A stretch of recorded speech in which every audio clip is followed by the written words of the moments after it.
영생을 얻고자 하는 어떤 부자 청년 관원이 예수님께 왔습니다. 그의 걸음에는 간절함이 있었고 그의 숨결에는 갈망도 있었습니다. 그는 세상에서 많은 것을 가진 사람이었습니다. 그런데 영혼의 가장 깊은 곳에는 아직도 얻지 못한 것을 가진 아주 간절한 마음을 갖고 예수님께 왔습니다. 가진 것은 많은데 꼭 가지고 싶은 게 없었던 그는 예수님께 와서 선한 선생님, 내가 무슨 선한 일을 하여야 영생을 얻겠냐고 묻습니다. 동일한 내용을 담고 있는 마가의 기록에 의하면 그는 예수님께 달려왔다고, 그리고 예수님께 무릎을 꿇고 앉아 선한 선생님, 내가 무슨 선한 일을 하여야 영생을 얻겠습니까? 이렇게 묻고 있습니다. 그는 세상에서 무너진 사람이 아닙니다. 젊은 사람인데 부자입니다. 그다가 관원입니다. 높은 지위를 갖고 있습니다. 그는 망가진 사람이 아니었습니다. 방탕한 삶으로 스스로를 허문 자도 아니었습니다. 오히려 반듯하게 자랐고 성실한 자였고 남들에게 추앙받을 만한 부귀도 그리고 세상적인 지위도 가지고 있었습니다. 그런데 그의 마음속에는 간절함이 있습니다. 그의 간절함은 그 누가 보아도 잘못된 게 아닙니다. 그가 원하고 있는 게 무엇입니까? 선한 선생님, 내가 무슨 선한 일을 하여야 영생을 얻겠습니까? 이 사람의 관심은 세상의 물질적인 것이 아닙니다. 어떤 없어질 것이 아닙니다. 썩어질 것, 그런 것들이 아닙니다. 그가 원하고 있는 것은 영생에 관한 것을, 그리고 그 영생에 관한 것을 묻기 위하여 제대로 찾아왔습니다. 예수님께 왔습니다. 무당을 찾아간 게 아닙니다. 이방신을 찾아간 게 아닙니다. 우상숭배의 자리에 간 게, 점쟁이에게 찾아간 것이 아니었습니다. 선한 선생님, 내가 무슨 선한 일을 하여야 영생을 얻겠습니까? 여기 보십시오. 예수님을 부르는 칭호도 남다릅니다. 그가 가지고 있는 태도도 독특합니다. 내가 무슨 선한 일을 하여야 영생을 얻겠습니까? 이 부자는 영생 얻는 길, 구원받는 길, 그것을 지금 찾고 있습니다. 뒤에 말씀드리겠습니다만 이 물음 자체가 좋은 질문은 아닙니다. 그러나 일반적인 생각으로 볼 때 이것이 그렇게 아주 폐역무도한, 아니면 세상적으로 무시할 그런 요청도 아닙니다. 이 부자관은 병을 고치러 온 것이 아니지 않습니까? 세상의 명예와 부귀, 지위, 관직, 명성, 더 큰 부귀, 영화, 더 큰 복, 더 높은 권세, 세속적인 가치를 원하고 있는 게 아닙니다. 영생을 원하고 있습니다. 영혼의 문제, 영생을 얻는 일, 구원받는 일, 신령한 것을 사모하는 그런 마음입니다. 더구나 예수님을 선한 선생님이라고 부르며 그는 아주 진지한 질문, 솔직한 질문, 가장 본질적이고 근본적인 질문을 던지고 있습니다. 만약 그가 예수님을 떠나가지 않고 그 이후로 예수님을 따랐더라면 우리가 알고 있는 예수님의 12제자 외에 13번째 제자가 충분히 될 수도 있었을 겁니다. 그런데 이미 나온 결론대로 그는 재물이 많은 까닭에 근심하며 떠나갔다고 말합니다. 본문에 나오는 청년이 예수님을 찾아온 것은 세상 살아가는 일반적인 젊은이들이 주로 하는 그런 문제가 아닙니다. 여러분, 젊은이들의 가장 큰 문제가 뭐죠? 가장 큰 고민이 뭐예요? 젊은 사람들은 오늘 하나도 없습니까? 젊은 사람들의 문제가 뭐예요? 연애, 결혼, 진로. 근데 이분은 연애 때문에 온 게 아닙니다. 결혼 때문에 온 게 아닙니다. 자기의 진로, 직업 문제. 이미 그는 높은 관직에 있습니다. 가진 것도 많이 있습니다. 그리고 아직 젊습니다. 그런데 그런 거 아닙니다. 도덕, 윤리 문제가 아니고 문화예술, 교육, 과학에 관한 게 아닙니다. 무슨 유명한 의사가 되게 해달라, 법관이 되게 해달라, 변호사 되게 해달라, 전문직 교수가 되게 해달라, 그런 것도 아닙니다. 사람들이 알아주는 더 높은 자리를 원하는 것도 아닙니다. 인기 있는 탤런트나 무슨 영화 배우가 되겠다는 것도 아닙니다. 선생님, 나 영생을 얻으려고 하면 무슨 선한 일을 해야 됩니까? 예수님은 그에게 반문합니다. 뭐라고요? 어찌하여 선한 일을 내게 묻느냐? 선한 이는 오직 한 분이시다. 마가복음에는 오직 선한 분은 하나님 한 분 외에는 없다. 그리고 내가 생명에 들어가려면 계명들을 지키라. 정말 주님께서 계명 지키면 영생에 들어갈 수 있다고 계명 지키라고 그랬을까요? 성경은 일단 이렇게 말합니다. 계명들을 지키라. 그랬더니 이 부자 청년이 무슨 계명입니까? 이야기합니다. 살인하지 말아라. 그 다음에요, 간음하지 말아라. 도둑질하지 말아라. 이웃에게 거짓 증거하지 말아라. 부모를 공경해라. 이웃을 내 몸처럼 사랑해라. 근데 이거 다 지킨다고 꼭 되는 게 아닙니다. 여러분, 여기서 선한 일을 하여야 구원을 받겠다고, 영생을 얻겠다고. 근데 선과 악의 기준이 뭐죠? 여러분은 무엇을 선하고 무엇을 악하다고 봅니까? 어떤 것이 선하고 어떤 것은, 어디까지가 선하고 어디까지가 악한 것입니까? 조금 어려운 설명이 될지 모르겠지만 잠깐만 귀를 기울여 들어보십시오. 일반적으로 선과 악을 나누는 여러 가지 기준이 있습니다. 실용적인 기준, 공리적인 기준, 결과론적인, 이런 면에서 본다면 행위의 의도나 동기보다도 결과만 좋으면, 다른 말로 말합니다, 많은 사람들에게 더 행복을 주고 더 많은 사람들에게 더 유익을 주기만 한다면 그건 선한 일이다, 이렇게 보는 견해가 있습니다. 일리가 있죠? 전혀 일리가 없어요. 여러 사람을 유익하게 만들고 여러 사람에게 덕을 끼치고 여러 사람들이 혜택을 보게 하는 게 선한 일이다, 일리가 있지 않습니까? 반응해도 제가 화 안 낼게요. 그렇죠? 이런 기준이 또 있습니다. 결과가 어떻든 결과에 상관없이 선한 의도로 착한 마음으로 출발하고 착하게 진행하면 결과에 혹시 좋지 않아도 그건 선한이다, 그렇게 볼 수 있죠. 여러분들은 너무 지혜로우셔서 지금 대답을 안 하시는데 괜찮습니다. 그럴 수 있어요. 또 하나의 기준이 있습니다. 상대주의적인 기준. 이게 조금 어려운 표현입니다. 이게 상황에 따라서 다르다는 겁니다. 보통 사회, 일반 어떤 집단에서 모두가 다 수용하는 정도면 선한 거고 모두가 다 반대한다 그러면 악한 거라는 거죠. 일리가 있어요? 네, 일리가 있습니다. 그런데 사실 제가 방금 말씀드린 이 세 가지 기준으로 선과 악은, 선이라고 생각해도 악일 수 있고 악이라고 생각해도 선일 수 있습니다. 결과만 좋으면, 결과만 여러 사람에게 유익하면 어떤 의도로 어떤 과정을 거쳐도 괜찮다? 그게 정말 선일까요? 아까는 그렇다며요. 이렇게 또 질문이 바꾸면 달라집니다. 결과가 아무리 나빠도 선한 의도로, 결과가 나쁜데 그게 선하다고 할 수 있는가? 이렇게 물으면 또 그것도 아닙니다. 여러 사람들이 있어요. 여기는 아주 우상숭배하는 사람들만 많이 모였습니다. 근데 그 사람들 앞에서 우상숭배하는 거 다 용납됩니다. 그럼 여쭤보겠습니다. 우상숭배가 선한 겁니까? 그러니까 여러 사람들에게 받아들여진다고 꼭 선한 것도 아닙니다. 결과가 좋다고 반드시 선한 것도 아닙니다. 의도가 좋고 과정이 좋아도 그게 반드시 선한 게 아닙니다. 그러면 진짜 선과 악의 기준은 뭡니까? 이것입니다. 절대적인 기준, 이것을 우리는 교회에서 신앙적인 기준이라 이렇게 말합니다. 선과 악의 결정권자가 누구입니까? 하나님이세요. 그렇죠.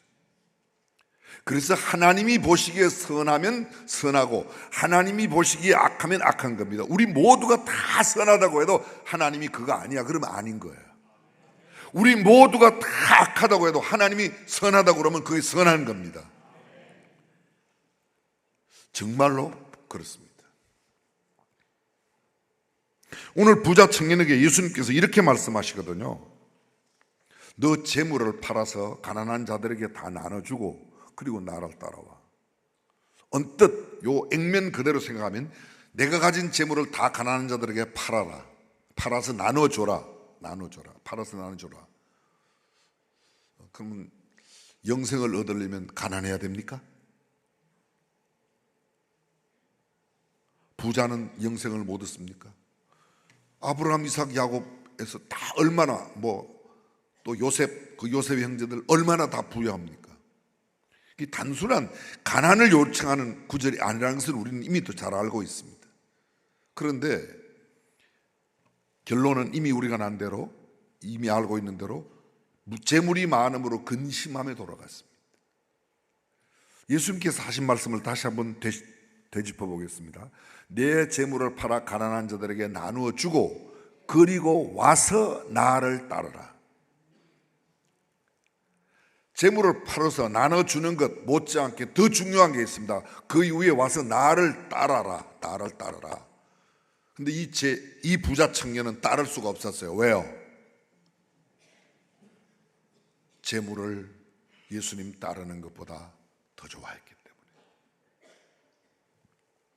재물을 많이 갖는 게 나쁜 게 아닙니다. 재물을 많이 갖는 게. 그리고 재물이 또 많은 것을 팔았다고 그게 다 선한 것도 아닙니다. 보다 더 중요한 것은 우리 주님을 따르느냐 따르지 않느냐에 있다는 겁니다.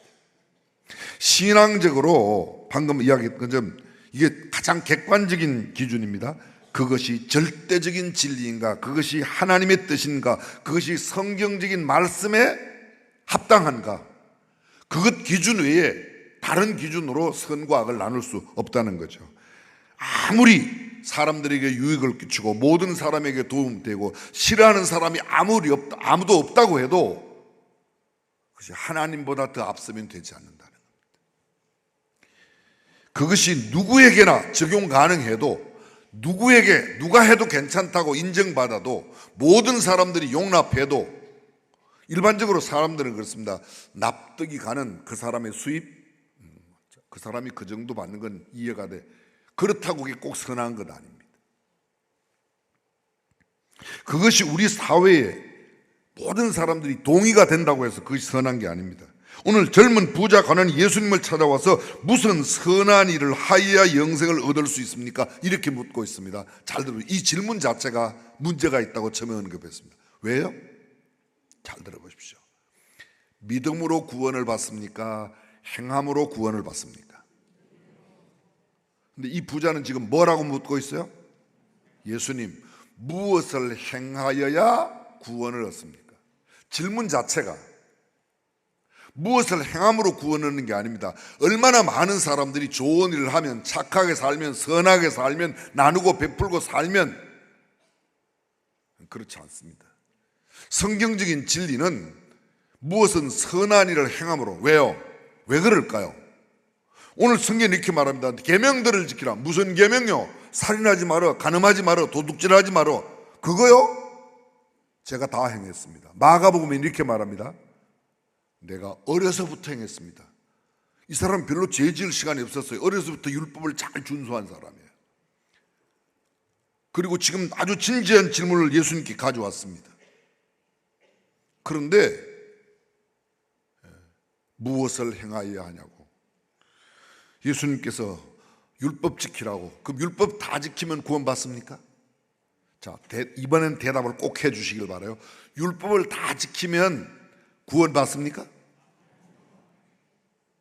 아니에요? 율법을 다 지키는데 구원을 못 받아요? 아니에요. 잘못 알고 계세요. 율법 다 지키면 구원받아요. 아니, 그렇다고 그러는데 아니라고 왜 버티십니까? 지금 제가 조금 화났어요. 율법 다 지키면 구원받아요. 아멘. 아멘 하세요. 율법 다 지키면 구원받아요. 아멘. 근데 율법을 다 지킬 수 있는 사람이 한 사람도 없어요. 이해가 되세요? 율법을 다 지키면 구원받는데 율법을 다 지킬 수 있는 사람이 하나도 없으니까. 이해가 되셨습니까? 율법을 성경에 나오는 대로 하라 하지 말라 613가지 가운데 612가지 지키고 하나만 어겨도 율법을 깬 거예요. 서울서 부산까지 차를 타고 가요. 고속도로로. 근데 100km 구간이 있고 110km 구간이 있고 어떤 데는 공사 중 80km 구간이 있습니다. 80km 구간에서는 70까지만 가고 80까지만 가고 더 이상 안 넘어갑니다. 100km 구간에서는 99까지만 가고 하여간 그 아래로 계속 다닙니다. 서울에서 부산까지 4시간 반, 5시간 가는 동안에 계속 딱 한 번 김천 옆에 지나가면서 100km 존에서 105km 갔어요. 교통법규 어겼어요, 안 어겼어요? 그거 잠깐 105km 한 번 갔는데 1분도 안 되는데 어겼어요, 안 어겼어요? 어긴 거예요. 율법을 지킬 수 없다는 말이 그 말이에요. 아무리 지키려고 해도 지킬 수 없어요. 그래서 율법을 다 지키면 구원받아요. 근데 다 지킬 수 없으니까 율법으로서는 구원을 받을 수가 없다는 겁니다. 갈라디아서 2장 16절 보면 율법의 의로는 율법을 행함으로 구원받을 육체가 없다. 의롭다 인정을 못 받는다는 겁니다. 그래서 법을 다 지키면, 이 말씀은 너 이 계명 지켜, 그러면 너가 영생을 얻을 거야. 계명 지킬 수 없는 거 아는 겁니다.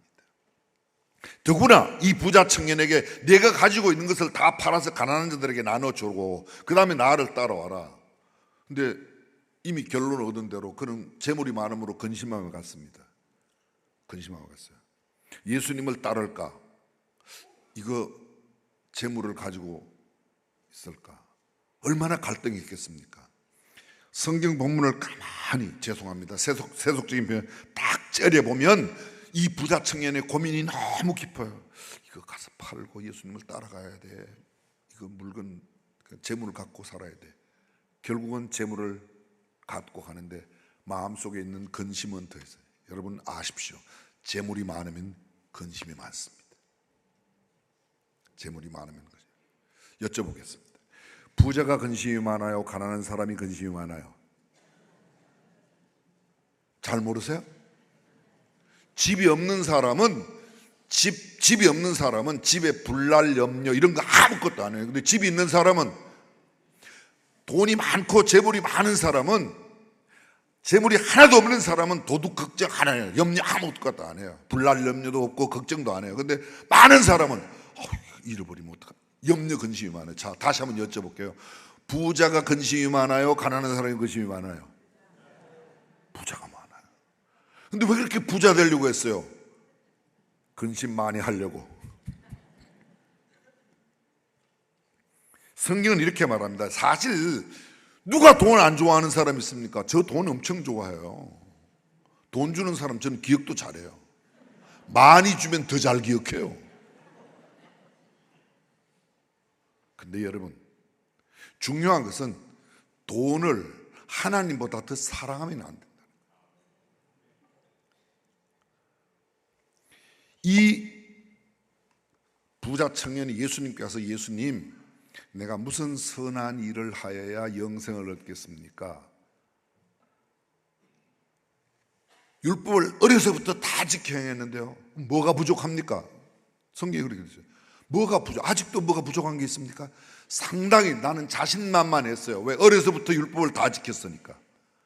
별로 잘못 산 게 없으니까. 지금 갖춘 것도 많이 있으니까. 가진 것도 많이 있으니까. 근데 뭔가 마음속에 허전, 영생에 대한 마음은 만족함이 없습니다. 그래서 뭘 하면 영생을 얻겠냐고. 율법 지켜라. 그거 어려서부터 지키네. 뭐가 좀 부족합니까? 사실은 이렇게 나오면 안 되는 거죠. 정말 예수님이 어떤 분인지 알면, 예수님, 저 불쌍히 여겨주세요. 제 마음속에 영생의 확신이 없어요. 나 돈도 가지고 있고 지위도 있고 명성도 있고 갖춘 것도 있고, 나 아직도 젊지만 내 마음속에는 아직도 염려가 있습니다. 나를 좀 긍휼히 여겨주세요. 이거 하나님 앞에 나가는 우리의 태도가 되어야 합니다. 잘 들어보십시오. 하나님께 나와서 나 이거 주세요, 이거 주세요, 이거 주세요. 그 사람이 무당 앞에 가서, 아니면 우상 앞에 가서 비는 것하고 뭐가 달라요? 진짜 하나님 앞에 나온 우리들은, 하나님, 제게 정말 하나님이 주시는, 하나님을 더 사랑하는, 세상 그 어떤 것보다, 내가 가진 그 무엇보다도 주님을 더 사랑하는 마음을 제게 주십시오. 이것이 우리가 갖춰야 할 태도이고 우리가 하나님 앞에 보여야 할 마음인데, 우리는 늘 우리의 기도의 내용이 주로 뭐죠? 이번에 아들 꼭 합격시켜 주세요. 이 사업 잘 되게 해주세요. 이거 팔리게 해주세요. 거의 다른 것 믿는 사람들이 다른 것 앞에 가서 기도하는 내용하고 별 차이가 없어요. 장소만 조금 여기 예배당으로 들어왔지 거의 비슷해. 정말 우리가 많은 재물을 그거 가지고 있든 가지고 있지 않든 내 마음속에 영생에 대한 하나님이, 그래서 주님, 정말 주님을 더 사랑해. 이 재물보다 주님을 더 사랑하게 해주시고 주님께서 나와 함께 하심을 내가 확신 가운데 살아갈 수 있도록 살아가는 게 다른 그 어떤 것보다 중요하다고 동의하시면 아멘. 근데 왜 딴 것 구하냐고요? 왜 딴 것 구하냐고? 예수 믿는 것은 세상 사람들이 부러워하는 것 더 가지고 더 갖추는 게 아닙니다. 나 훌륭한, 세상 사람들이 다 인정하는 그런 무슨 전문직 뭐가 되게 해주세요, 그런 게 아니라는 것이죠. 영어로 표현해 보겠습니다. Something to do what, 무엇을 하느냐가 아니라 anything to be와 어떤 존재가 되느냐가 훨씬 더 중요합니다. 무엇을 행하느냐가 아니라 어떤 존재로 살아가느냐, 어떤 내가 마음의 상태로 주님과 함께 하느냐. 계명들을 지킬 수 있는 사람 없습니다. 계명 지켜 구원받는 게 아닙니다. 지킬 수가 없기 때문에 불가능합니다. 살인하지 않는다고, 간음하지 않는다고, 도둑질하지 않는다고, 거짓증을 하지 않는다고, 내 부모를 이거 다 지킨다고, 지킬 수도 없겠거니와 지킨다고 해도 이게 다 지킬 수 없는 한계에 부딪히고 만다는 겁니다. 부자 관원은 이 모든 것이 어려서부터 행했다고 얘기했습니다. 그러나 예수님은 그 젊은 부자 관원에게 가서 내 소유를 팔아 가난한 자들에게 주라. 그리하면 하늘에서 보화가 네게 있으리라. 하늘에 이것을 버려야, 네가 지금 가지고 있는 재물을 버리면 하늘에 보화가 있는 거야. 근데 하늘의 보화가 제대로 안 보이니까 이것 가지고 가는 거죠. 하늘의 보화가 정말 얼마나 큰지 알면, 내가 가지게 될 영생이 얼마나 소중한 것인가를 알면 재물 그딴 거 그거 별것 아닌데, 우리가 여전히 재물에 매여 있고 세상 것에 매여 있는 것은 하늘의 보화가, 영생이 얼마나 소중한가를 잘 모르고 있다는 거죠. 남들은 나를 목사라고 부르고 남들은 나는 교회 직분자라고 부르는데, 나도 나 예수 믿고 복 받았어요. 아파트가 2채 같아 생겼어요. 땅이 몇 평 늘어났어요. 뭐가 그거 아니에요, 여러분. 아파트가 많이 늘어나긴 했는데 나는 아파트 늘어나도 별 관심이 없어요. 나는 그냥 주님께 관심이 있어요. 그 사람이 진짜야. 얼빠진 사람 같은 사람. 그게 진정한 성도의 자세라는 거죠. 다시 한번 도전. 여러분은 어떠세요? 세상에 있는 동안에는 물질이 더 필요합니다. 지위도 필요하고 권세도 필요합니다. 그러나 실제 우리가 갈 때 세상에 가지고 있는 것 뭘 가져가요? 아무것도 못 가져가요. 이미도 말씀드렸지만 이 부자 젊은 청년과는 성공한 사람입니다. 그렇지만 그의 성공 별것 아니라는 것이죠. 디모데전서 6장 10절 말씀에 이런 말씀이 있습니다. 우리 함께 한번 읽어보겠습니다.